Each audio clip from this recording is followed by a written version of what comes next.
How powerful is the media exactly?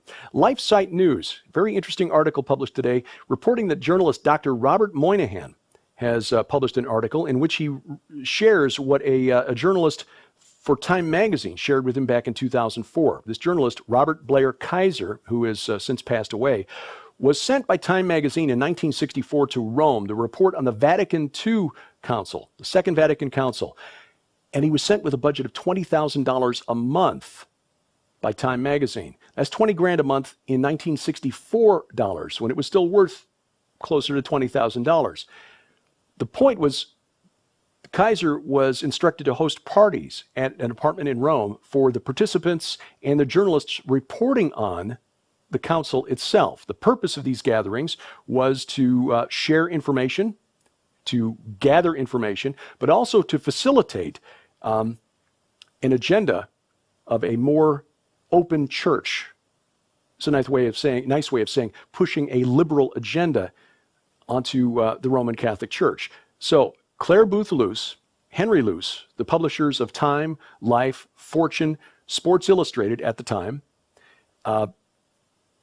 paid for Kaiser to essentially become one of the most influential journalists in Rome. His coverage of the Second Vatican Council set a particular tone, kind of set the narrative for what the Vatican II was all about, and it apparently worked. I have friends who are Roman Catholics who think that Vatican II was a turning point in modern church history and not for the better. It's worth asking, what did the $20,000 a month that was given to Mr. Kaiser actually buy?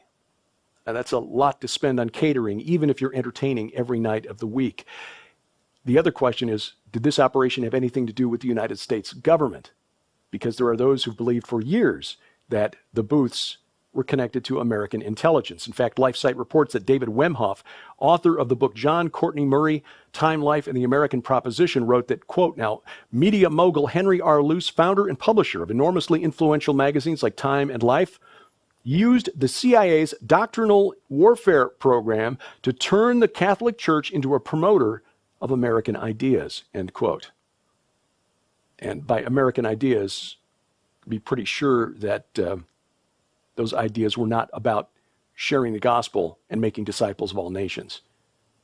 In fact, you can make a case that what we see now in Rome, a very liberal Jesuit pope, may be the fruit of the seeds that were planted 50 years ago.